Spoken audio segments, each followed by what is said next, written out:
Tower of God. Kira-kira seberapa menarik ya penyajian dari anime ini? Berikut ulasannya.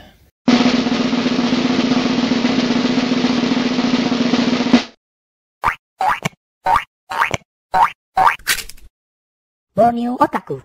Halo, Borneo balik lagi nih menyajikan review anime buat kalian semua.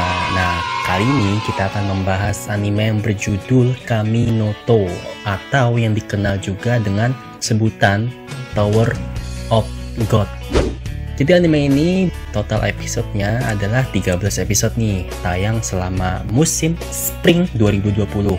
Untuk genrenya sendiri adalah action, adventure, misteri, fantasi, dan drama. Studio animasi yang mengerjakan anime ini adalah Telekom Animation Film, yang mana studio ini sama dengan yang menangani pembuatan anime Lupin 3 dan Orange. Sumber dari anime ini adalah webtoon atau ya manhwa. Cukup menarik rasanya ketika ada komik Korea atau manhwa yang diadaptasi ke dalam anime oleh studio animasi Jepang. Apalagi adaptasinya sampai mencapai satu cour atau satu season. Ya, secara keseluruhan anime ini bercerita mengenai sebuah menara yang konon katanya bagi siapapun yang berhasil mencapai puncak dari menara tersebut, maka ia akan mendapatkan semua hal yang ia inginkan. Bahkan bisa menjadi dewa. Untuk mencapai puncak, akan ada berbagai macam ujian mematikan yang harus dilewati. Jadi cerita di anime ini berfokus kepada petualangan Yoru dalam mendaki menara tersebut. Nah, tujuan Yoru ini sebenarnya adalah ingin bertemu dengan Rachel yang meninggalkannya untuk mencapai puncak dari menara tersebut. Nah, di sini Yoru begitu terobsesi dengan Rachel dan menjadikan perempuan itu sebagai tujuan utamanya adalah mengikuti berbagai ujian mematikan di dalam menara. Memang sekilas hampir mirip dengan bucin, namun obsesi Yoru kepada Rachel, Borneo rasa tidak terlalu terasa sebagai sebuah hubungan romansa. Di anime ini sendiri memang tidak ada hubungan yang menjurus ke arah romans. Unsur yang lebih kental di sini adalah pertemanan dan bumbu-bumbu pengkhianatan. Yoru digambarkan sebagai sosok yang begitu baik hati dan memiliki karisma tersendiri, sehingga mampu membuat banyak orang mau menjadi temannya. Ceritanya sendiri tidak hanya berfokus kepada Yoru saja. Hal yang lebih sering disuguhkan di sini adalah latar belakang dan konflik dari karakter-karakter lain, seperti karakter Hun yang di masa lalu pernah dikhianati, serta latar belakangnya yang kiranya dirasa menarik untuk diceritakan lebih lanjut. Juga mengenai putri-putri dari keluarga Jahade dan lain sebagainya. Nah, sedangkan nih latar belakang dari pemeran utamanya, baik Yoru maupun Rachel, masih memiliki banyak misteri. Dan hal itulah yang membuat anime ini menjadi semakin menarik. Animenya sendiri dipenuhi dengan adegan pertarungan di setiap episodenya. Progres dari perkembangan kekuatan dari Yoru bisa terlihat dari awal hingga akhir. Tokoh Hun pun diperlihatkan sebagai seorang yang ahli dalam menyusun strategi. Untuk Rachel sebagai seorang main karakter, tidak terlihat bagaimana kemampuan bertarungnya, bahkan terkesan begitu lemah, seolah memang ditempatkan sebagai sosok yang dilindungi hingga akhir. Namun tentunya plot tersebut bukanlah tanpa alasan. Anime ini berhasil ditutup dengan sangat baik dengan menyematkan plot twist yang cukup memuakkan dan menyisakan banyak sekali hal yang menggantung. Malahan keseluruhan plot di anime ini lebih terasa seperti prolog untuk mencapai alur cerita yang sebenarnya. Kemudian beralih kepada presentasinya. Grafisnya terkesan seperti pewarnaan dalam komik. Terlihat agak kasar dengan warna yang cukup terang. Desain karakternya sendiri beragam, ada yang berbentuk manusia sampai monster, namun dengan penggambaran yang tidak begitu detail, tanpa efek gradasi bayangan yang menonjol.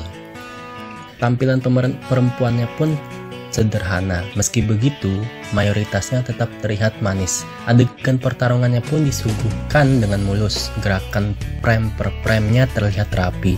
Sangat jarang sekali ada gerakan yang patah-patah. Seluruh karakternya, termasuk karakter pendukung yang ada pun diberikan porsi yang baik. baik itu dari segi penggambaran karakter maupun gerak animasinya. Karena memang semuanya memiliki peran tersendiri di dalam alur cerita. Seringkali untuk pemeran latar tidak digerakkan secara natural, jadi ya terkesan seperti patung dengan resolusi yang kecil. Karena ya memang tokoh-tokohnya sendiri digambar dengan begitu sederhana. Sosok Yoru yang polos pun ditunjang dengan akting pengisi suaranya. Kepolosannya jadi benar-benar terasa. Sedangkan untuk Rachel, pembawaannya terasa adem berkat akting dari seiyu yang sudah veteran, yakni Hayami Saori. Kemudian membahas mengenai opening dan endingnya. Lagu openingnya yang berjudul Top dinyanyikan oleh boyband asal Korea Selatan bernama Stray Kids. Lirik lagunya dirasa sudah sesuai dengan cerita di animenya, di mana berisi perjuangan untuk mendaki guna menggapai impian. Tidak seperti anime kebanyakan, MV-nya terlihat tidak menunjukkan sedikit pun spoiler tentang alur cerita dari anime ini. Adegan yang ditonjolkan hanyalah penggambaran dari gelagat perjuangan Yoru disertai nama-nama staf yang menangani pembuatan anime ini.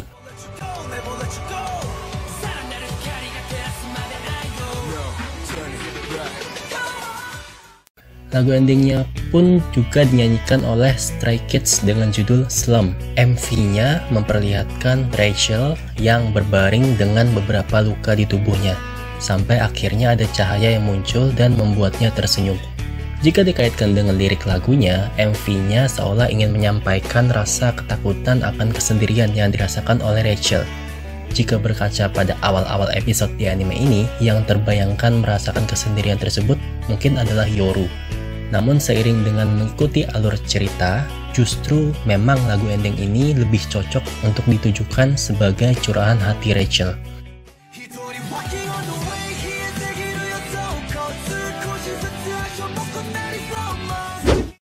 Kemudian untuk favorit. Nah, hal terfavorit yang Borneo sukai adalah terletak pada keseluruhan di episode 13 atau episode terakhir, di mana di sana disuguhkan twist dan cerita yang menggantung sampai alasan logis dari sebuah pengkhianatan, sehingga membuat anime ini menjadi lebih berkesan.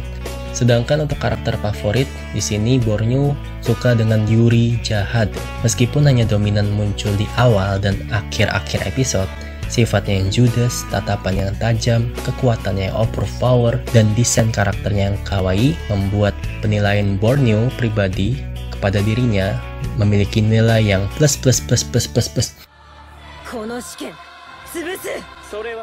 Jadi kesimpulannya, Tower of God atau Kami no To adalah anime fantasi yang dipenuhi dengan adegan pertarungan yang apik. Anime ini cocok bagi kalian penyuka perpaduan antara fantasi dan aksi serta dibumbui dengan drama. Akhir kata, sekian review singkat ini. Sampai berjumpa di video yang selanjutnya. Goodbye.